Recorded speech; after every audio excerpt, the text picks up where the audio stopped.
fshatit, zotin Selami Hoti. Të dashura nxënëse, të dashur nxënës, nderuara mësuese edhe të nderuar mësues.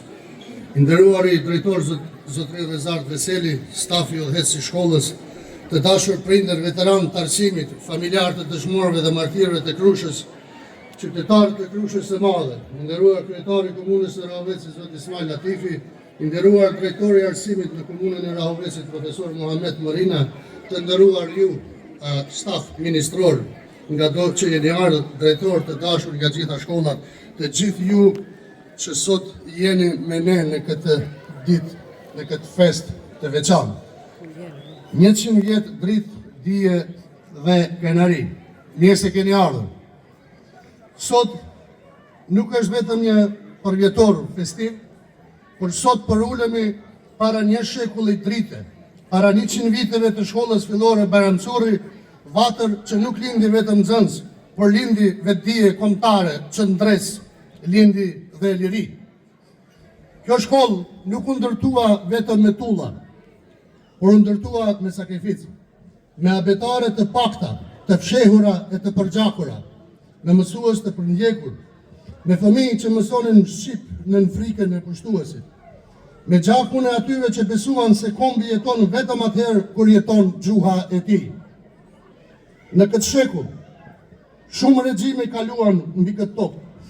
Jugoslavia e Mretit, e Titos, dhuna e Rankovicit, e viçave të tjerë, kaloi pushtimi serb, burgosjet, helmimet, ndalimet, dëbimet dhe vetë lufta.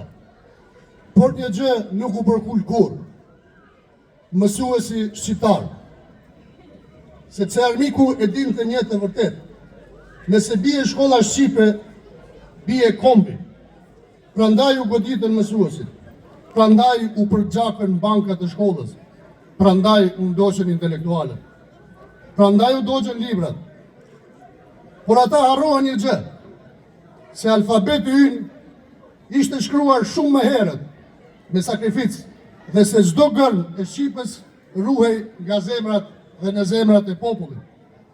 Sot kujtojmë me ndërim të thellë gjithë ata mësues të vrarë, të burgosur, të përsekutuar, të poshtruar, vetëm se mbronin gjuhën shqipe.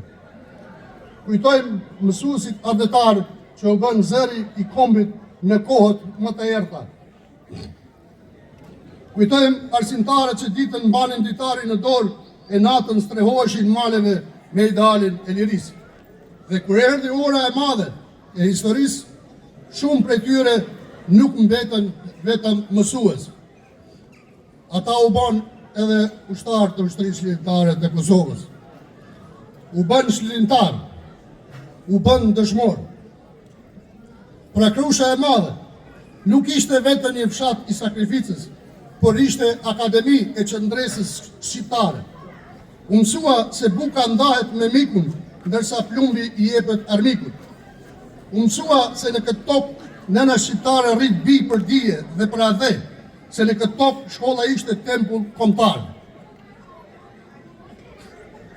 Sot, pas 100 vitesh, ne nuk jemi këtu me privilegjin të festojmë, por kemi detyrim edhe të kujtojmë se kombet nuk zhduken kurrë nëse humbin luftrat, por kombet zhduken kur harrojnë sakrificën. Prandaj nxënës të dashur, kur hyni në këtë shkollë, mos i shihni vetëm muret e klasave. Këtu shihni historinë, shihni gjurmët e mësuesve që ecën para jush, shihni gjakun mbi abetare, shihni lotët e nënave që i nisin fëmijët në shkollë mes terrorit serb, shihni krenarinë e një populli që nuk pranoi të mbetet pa gjuhë, pa flamur, pa identitet. Dhe sot, në 100 vjetorin e kësaj shkolle, mund të themi të gjithë së bashku një zëri, fuqishëm. Shkolla shqipe në Krushë të Madhe nuk ishte vetëm mësimi, por ishte edhe fronti i luftës. Nuk ishte vetëm lufta për liri, por ishte edhe kalaja e kombit.